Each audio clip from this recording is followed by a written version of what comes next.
Menjelang jenazah istri yang dia kasihi akan diberangkatkan ke tempat pemakaman, sang suami menyampaikan sepatah dua kata di tengah-tengah sidang perkabungan.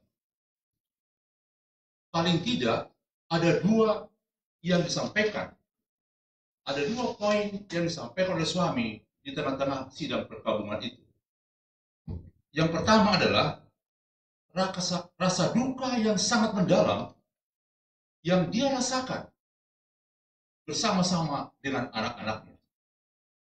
Yang kedua adalah, apakah Tuhan masih peduli kepada kami? Sudah begitu banyak doa yang dilayangkan, baik oleh keluarga, jemaat, para pendeta, sudah mendoakan dengan sungguh-sungguh. Tapi kenapa? Istri, ibu dari anak-anak, Tuhan izinkan untuk beristirahat. Dia meninggal di usia yang sangat muda. Ternyata semua sia-sia. Percuma semuanya. Masihkah aku bisa berharap kepada Tuhan? Masihkah aku bisa berharap pada pertolongan Tuhan? Demikian keluh kesah daripada sang suami. Biasanya jika musibah terjadi, apakah itu penyakit, kematian, dan musibah-musibah lainnya, seringkali kita bertanya, kenapa Tuhan ini terjadi kepada kami? Kenapa musibah ini harus terjadi kepada kami? Memang sangat jarang. Bahkan mungkin belum pernah kita temukan jawabannya.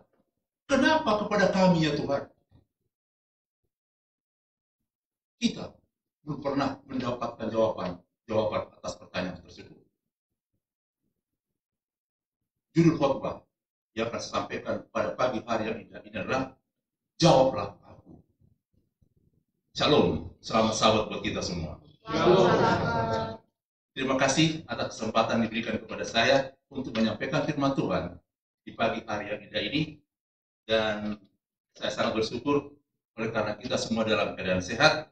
Semuanya itu adalah berkat daripada Tuhan, memberikan waktu kepada kita untuk bisa berkumpul di dalam ruangan yang kudus ini. Sekali lagi terima kasih kepada cucu kami.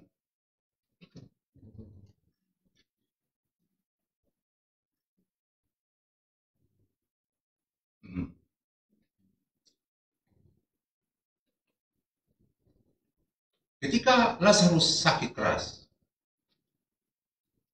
Maria dan Marta mengirim kabar kepada Yesus. Mereka berharap dan yakin bahwa Yesus akan datang menyembuhkan saudara mereka, yaitu Lazarus. Yesus pasti akan datang. Oleh karena dengan pertimbangan pertama, Yesus dan Marta dan Lazarus punya hubungan baik dengan Yesus. Mereka tahu bahwa Yesus sanggup menyembuhkan Lazarus. Tapi apa yang terjadi? Sementara mereka menunggu dan menunggu keadaan Yesus, hati mereka bertambah cemas. Karena keadaan Lazarus semakin mengkhawatirkan. Dia sekarang sedang sekarat. Sebelum Yesus tiba, detak jantung daripada Lazarus berhenti. Dia telah mengembuskan nafas terakhirnya. Kedua perempuan ini sangat sedih. Bahkan mereka berpikir mereka sangat menyalahkan Tuhan. Mereka kesal kepada Yesus. Kenapa Tuhan, kenapa Yesus tidak datang menyembuhkan saudara mereka Lazarus? Sangat mungkin saudara. Sangat mungkin timbul dalam pikiran daripada Maria dan Marta, menggerutu, atau dalam bahasa yang berdumba. Dalam hati bisa saja mereka berkata, sudah sangat terlambat ya Tuhan. Lazarus sudah meninggal 4 hari yang lalu. bahkan tubuhnya sudah membusuk. Percuma Yesus datang. Mungkin juga mereka berpikir, ternyata Tuhan itu lebih peduli kepada orang lain. Yesus lebih peduli kepada orang lain daripada kami. Tuhan sembuhkan orang lain, tapi Yesus biarkan saudara kami Lazarus meninggal. Kemudian Marta berkata kepada Yesus, Tuhan, sekiranya Engkau ada di sini, sekiranya Yesus ada di sini, saudaraku tidak akan mati. Saya ulangi, saudara. Sekiranya Yesus ada di sini, maka Lazarus tidak akan mati. Marta mau menyampaikan kepada Yesus dengan bahasa yang halus mengatakan, sebenarnya Yesuslah yang membuat Lazarus meninggal. Marta mau menyampaikan kepada Yesus bahwa Yesuslah yang salah. Yesuslah yang lalai. Jika saja Yesus ada di sini, maka Lazarus tidak akan mati. Saudaraku, masa sulit sering sekali menghasilkan kekuatan emosi dan fisik. Sebaliknya, hidup yang mudah dan penuh kelimpahan acap kali menghasilkan kelemahan. Saya ulangi, saudara. Masa sulit seringkali menghasilkan kekuatan emosi dan fisik. Sebaliknya, hidup yang mudah dan penuh kelimpahan acap kali menghasilkan kelemahan. Pastilah Tuhan tahu. Pastilah Tuhan punya maksud dengan mengizinkan penderitaan, cobaan yang kita alami agar supaya kita tetap kuat. Seperti yang dikatakan dalam Roma 5, 3 dan 4, kesengsaraan itu menimbulkan ketekunan. Dan ketekunan menimbulkan tahan uji. Dan tahan uji menimbulkan pengharapan. Pengharapan akan ada ketika kita tahan uji. Jadi saudaraku, ternyata pergumulan, beban hidup itu perlu juga kita butuhkan supaya kita. Bila mana kita sedang menghadapi cobaan yang amat berat, besar kemungkinan iman kita pun akan goyah.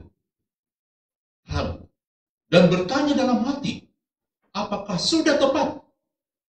Ini yang saya mungkin timbul dalam pikiran kita. Apakah sudah tepat saya memilih Yesus sebagai Tuhanku? Yang kedua, apakah Allah yang saya sembah selama ini peduli dengan aku? Apakah Yesus itu peduli dengan saya? Dan yang ketiga adalah, apakah agama yang saya anut sudah tepat? Ketiga hal ini sering sekali terjadi dalam pikiran kita. Ketika problema, masalah yang sangat berat terjadi dalam kehidupan kita.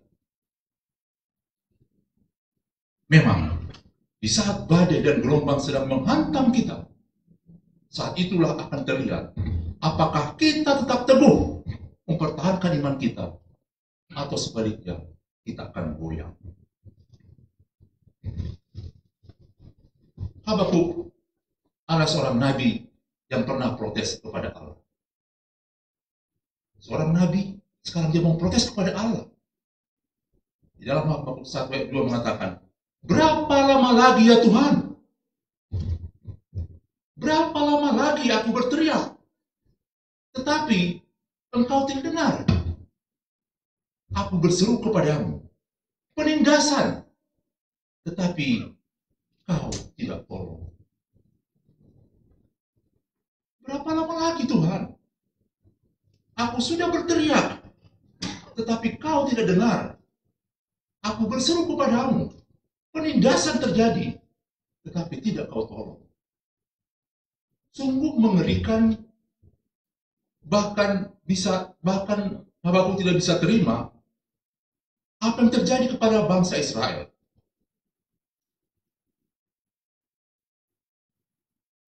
Nabi Habakuk tidak mengerti, bahkan tidak bisa menerima bagaimana bisa terjadi di tengah-tengah bangsa Israel, yaitu pemerasan, penindasan, bahkan dikatakan ketidakadilan terjadi di mana-mana.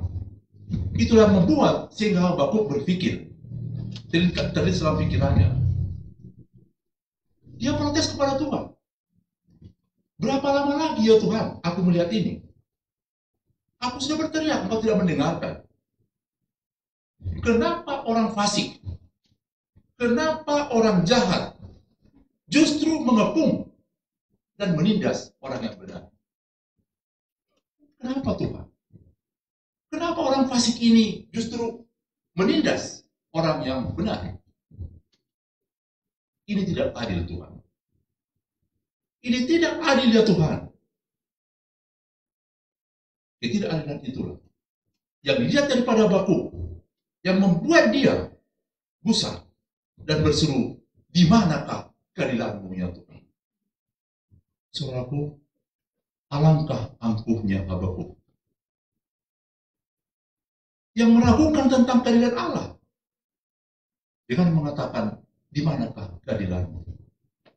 Siapakah Habakuk ini? Kenapa dia sampai berani menasihati Tuhan, menegur Tuhan? Siapakah dia? Habakuk, Allah terbuat, diciptakan hanya dari debu tanah. Dia dibentuk dari debu tanah. Tetapi sekarang dia datang. Di mana Tuhan keadilanmu? Oh, alangkah sombongnya dia. Alangkah angkuhnya saya. Alangkah angkuhnya saudara. Ketika kita mengatakan, ya Tuhan, di manakah keadilanmu? Engkau tidak adil Tuhan. Habakuk sangat kecewa, geram. Kenapa Tuhan itu tetap diam, membisu? Di mana keadilanmu? Mengapa engkau memandang orang-orang yang berbuat jahat kepada orang-orang yang benar? Setelah sekian lama, setelah Tuhan berdiam diri, kemudian Allah menjawab dia. Namun, mendengarkan jawaban ini, bukannya membuat hati Habakuk tenang, malah dia semakin bingung. Jawab Allah kepada Habakuk, sebab sesungguhnya akulah yang membangkitkan orang Kasdim, bangsa yang garang dan tangkas itu, untuk menghancurkan kota-kotamu. Habakuk, kamu jangan salah. Aku yang justru mengirim bangsa Kasdim untuk menghancurkan kota-kota yang ada di Israel. Habakuk termenung. Dia bingung dan tidak mengerti. Dan dia pun semakin tidak yakin. Jangan-jangan Tuhan ini salah. Jangan-jangan Tuhan ini salah alamat. Tuhan, Habakuk berseru lagi. Tuhan, bukankah orang-orang Kasdim itu lebih jahat? Bukankah orang-orang itu lebih jahat daripada kami? Mereka lebih berdosa daripada bangsa Israel, tetapi Tuhan pakai untuk menindas bangsa Israel. Bukankah orang Kasdim ini lebih jahat Tuhan daripada bangsa Israel? Sekarang Tuhan gunakan untuk menindas orang-orang Israel. Mungkin kita pun pernah protes kepada Tuhan. Tuhan, orang itu jauh lebih jahat daripada saya. Orang itu jauh lebih buruk daripada saya. Dia sering melanggar ini dan itu. Tetapi Tuhan, kenapa Tuhan memperhatikan dia? Kenapa justru Tuhan lebih memberkati dia daripada saya? Ketika kita melihat ketidakadilan menurut kacamata kita, kita katakan kepada Tuhan, Tuhan, kenapa engkau memberkati dia dengan materi yang berlimpah dibandingkan dengan saya? Biasanya kita akan membandingkan kekurangan kita dengan perbuatan orang yang jauh lebih buruk daripada kita. Biasanya kita akan membandingkan kekurangan kita dengan perbuatan orang lain yang jauh lebih buruk daripada kita. Kita ambil perbandingan kepada orang yang lebih buruk daripada kita. bahwa saya ini berbuat salah. Tetapi dia jauh lebih banyak perbuatannya yang salah.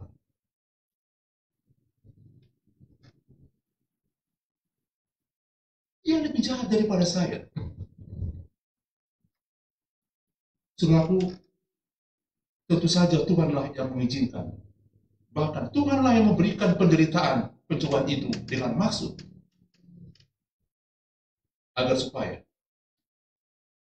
satu, agar kita tidak mengandalkan kepintaran kita, agar kita tidak mengandalkan kekuatan kita.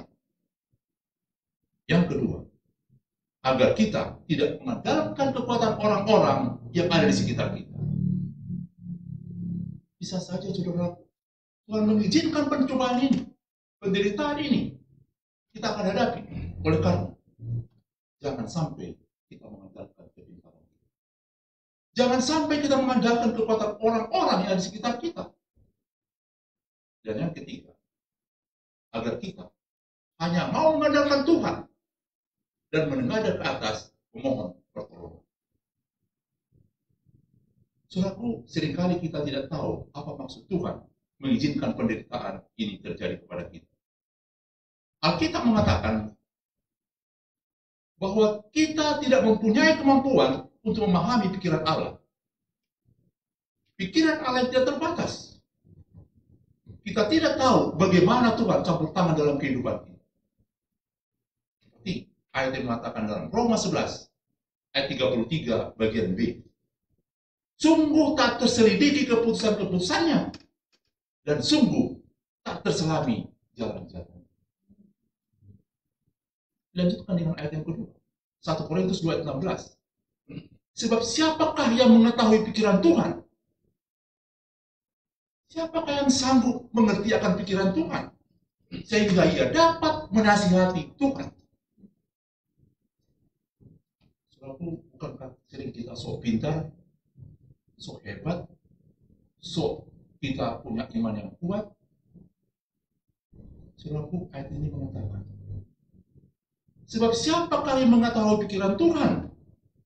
Sehingga ia dapat menasihati dia. Lihatlah apa yang dikatakan oleh Habakuk ketika dia memprotes Tuhan. Berapa lama lagi Tuhan aku berteriak, tetapi kau tidak dengar. Aku berseru kepadamu penindasan, tetapi tidak kau tolong. Habakuk melanjutkan. Dalam Habakuk 2:1, bagaimana dia menunjukkan keangkuhannya. Aku mau berdiri di tempat pengintaianku dan berdiri tegak di menara. Aku akan melihat meninjau, menantikan apa yang akan difirmankannya kepadaku dan apa yang akan dijawabnya atas pengaduan. Sekarang Habakuk dia mau naik kepada suatu yang dikatakan itu ke menara. Dia mau lebih dekat kepada Tuhan. Dia sedang menunggu jawaban Tuhan. Tuhan, apa yang kau lakukan kepada jawaban? Apakah yang kau lakukan kepada pertanyaan-pertanyaan itu? Bayangkan saudara, seorang manusia biasa.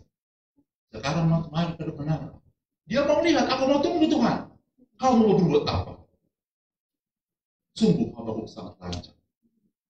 Dengan congkaknya dia berkata, aku mau berdiri di tempat yang tinggi untuk menunggu jawabanmu ya Tuhan. Apa yang akan kau lakukan atas pertanyaan-pertanyaan ini? Kemudian Tuhan menjawab Habakuk 2:20. Tetapi Tuhan ada di dalam baitnya yang kudus. Berdiam dirilah di hadapannya. Ya, segenap. Tetapi Tuhan ada dalam baitnya yang kudus. Berdiam dirilah di hadapannya. Ya, segenap. Tuhan mau mengajari Habakuk. Hai Habakuk, jangan banyak protes. Diam. Tutup mulut. Habakuk pun menyadari atas kesalahan. atas kelancangannya memprotes Tuhan. Lalu dengarlah ungkapan penyesalan daripada Allah. Sekarang Habakuk menyadari bahwa dia sudah salah. Dia sudah lancang kepada Tuhan, mempertanyakan kehendak Tuhan. Apa yang dikatakan Habakuk 3, 17-18. Sekalipun pohon ara tidak berbuah, pohon anggur tidak berbuah, hasil pohon zaitun mengecewakan. Sekalipun ladang-ladang tidak menghasilkan bahan makanan, namun aku bersorak-sorak. Berapa maksudnya? Walaupun dalam keadaan peceklik, tidak menghasilkan apa-apa, sekarang aku sadar bahwa aku akan tetap bersorak-sorai di dalam.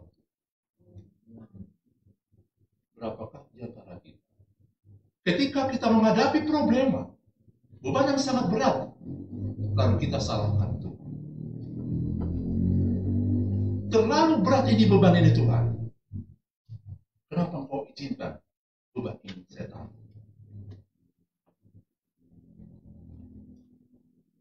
Suatu waktu di dalam pelariannya, Elia berkata, Tuhan, cukuplah sampai di sini. Cabutlah nyawaku. Elia sangat ketakutan. Stres berat oleh karena ancaman Isabel yang akan membunuh dia. Ini adalah sebagai balasan atas tindakannya telah menyembelih 450 nabi-nabi Baal. Ancaman ini yang membuat Elia sangat ketakutan. Lalu dia katakan, Tuhan, cukuplah sudah. Cabutlah nyawa. Adakah di antara saudara ataupun saya, ketika menghadapi beban yang sangat berat, lalu mengatakan, cukuplah Tuhan, cabutlah nyawaku. Elia mengatakan, cukup. Cabut saja nyawa. Aku tidak perlu hidup lagi. Percuma saya hidup. Tuhan, aku sudah bekerja segiat-giatnya. Saya sudah bekerja dengan sungguh-sungguh untuk membela Tuhan. Mempertaruhkan nyawaku di hadapan bangsa Israel. Aku mempertaruhkan nyawaku demi nama kebesaran-Mu ya Tuhan. Jawablah aku Tuhan. Jawablah aku Tuhan. Lepaskan aku dari ancaman Isabel. Elia adalah seorang nabi yang sangat besar. Dia baru saja memperlihatkan kebesaran Allah, Abraham, di tengah-tengah Bani Israel. Sekarang dia merasa Tuhan telah meninggalkan. Sehingga dia membuat dia putus asa. Elia merasa stres, tertekan oleh karena ancaman daripada Isabel. Putus asa membuat dia memilih satu jalan. Tuhan, cabutlah nyawa. Saudaraku, Elia saja menghadapi masalah yang sangat berat. Dia mau mati. Cabut saja nyawa. Kalau kita gunakan bagaimana perbandingan ini, siapakah saya? Siapakah saudara?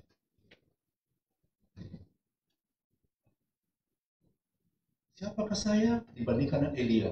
Siapakah saudara dibandingkan Elia? Cukuplah Tuhan.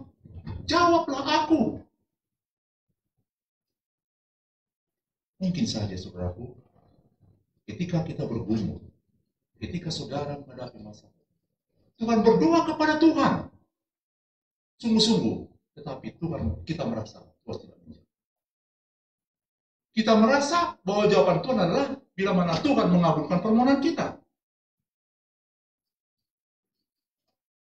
Habakuk, walaupun dia awalnya protes kepada Tuhan, tetapi dia menyadari apapun yang terjadi, kita akan Tuhan. Sebagai penutup saudaraku, saya akan sampaikan pengalaman pribadi bahwa tahun 2010, jadi kira-kira sudah 12 tahun yang lalu, oleh karena satu penyakit, maka kami putuskanlah untuk berobat ke Penang. Karena kita rasa di Penang adalah mendapatkan pengobatan yang cukup baik menurut pengalaman teman-teman yang lain. Setelah sampai di sana, kami konsultasi dan kemudian pendek cerita disarankan untuk opname. Dengan penyakit yang saya alami, maka saya pun masuk rumah sakit di opname dan kurang lebih selama 3 minggu. Selama 3 minggu di ruangan isolasi oleh karena penyakit. Saya sangat menderita. Saya sangat tersiksa. Oleh karena penyakit yang saya idap, yang saya alami, bukan bertambah baik, tetapi semakin merosot dan semakin merosot. Badan saya pun semakin kurus, semakin lemah. Ketika saya berbaring, hampir-hampir saya tidak punya tenaga. Berdoa sungguh-sungguh kepada Tuhan. Bahkan ketika berdoa pun, aminnya tidak tahu kapan aminnya. Karena sudah tidak punya kekuatan. Stres. Tuhan, saya serahkan nyawaku kepada. Dalam keadaan penyakit yang sangat mengerikan, menurut saya, walaupun belum tahu penyakitnya, tetapi dengan kekuatan yang tidak punya apa-apa lagi, bahkan untuk berjalan ke kamar mandi pun tidak sanggup, saya hanya menutup mata di tempat tidur, berserah kepada Tuhan. Putus asa oleh karena penyakit yang tidak kunjung sembuh. 3 minggu lamanya di ruangan opname, tidak ada perubahan sebenarnya baik. Terbayanglah semuanya, terbayang keluarga, terbayang semua yang terjadi pada masa-masa yang lalu. Tuhan, ampuni saya. Karena merasa tidak akan mungkin lagi lanjut hidup ini. Rasa-rasanya sudah selesai dunia ini tahun 2010. Tapi puji Tuhan, oleh karena dorongan istri dan anak-anak, sehingga saya membulatkan tekad, saya harus sembuh. Saya harus sembuh. Walaupun berjalan tertati-tati, selangkah demi selangkah. Bahkan saudaraku, ketika saya berjalan, saya harus pegangan tembok ini. Kalau tidak, saya jatuh. Dalam keadaan seperti itu, saudara, putus asa. Maka semua pun tubuh kita ini lemas. Lagi puji Tuhan. Tahun 2010, saya sudah merasa yang saya bayangkan adalah hidup saya sudah berakhir. Tapi dorongan daripada istri dan anak, mereka mengatakan, kuat Pak, kuat. Maka saya pulang dari sana. Pulang bukan dalam keadaan sehat, tetapi hanya kemauan untuk sehat, hanya kemauan saja. Tetap berjalan pakai tongkat. Penyakit membuat saya hampir putus asa. Puji Tuhan, sampai sekarang Tuhan masih izinkan saya berdiri bahkan di jemaat yang kudus ini. Amin. Saudara punya persoalan. Saudara punya beban hidup. Apakah saudara akan tinggalkan Tuhan oleh karena beban itu? Saudaraku, jika doamu belum dikabulkan, jika pun engkau masih sedang bergumul dengan beban hidupmu, tetaplah sampaikan kepada Tuhan. Datanglah kepadanya. Sampaikanlah keluh kesahmu kepada Tuhan. Karena kenapa? Adakah jalan lain yang kita tahu untuk bisa menyembuhkan kita atau mengangkat beban kita? Adakah jalan lain? Hanya Yesus yang sanggup, yang memberikan jaminan kepada saudara dan saya bahwa marilah kepadaku. Marilah kepadaku semua yang letih dan lesu dan beban berat. Aku, kata Yesus, aku akan memberikan kelegaan. Tidak ada jaminan di luar sana. Hanya Yesus yang mengatakan, datanglah kepada aku akan memberikan kelegaan. Kesimpulan kedua adalah, dalam keadaan seperti apapun, tetaplah bersuka. Seperti yang dikatakan oleh Bapak, sekalipun pohon ara tidak berbunga, sekalipun ladang-ladang tidak menghasilkan, namun aku bersorak-sorai di dalam Tuhan. Sekali lagi, saudara, tidak ada seorang pun manusia yang tidak punya persoalan. Tidak ada seorang manusia yang tidak punya beban. Seringkali kita berkata kepada Tuhan, Tuhan jawablah aku. Tuhan jawablah doaku ini. Tetapi Tuhan punya jawaban bisa saja berbeda dengan kita. Kita selalu menyimpulkan jawaban itu adalah jika permohonan kita dikabulkan. Inilah menjadi jawaban menurut kita. Tapi Tuhan tahu apa yang terbaik bagi saudara dan apa yang terbaik bagi saya.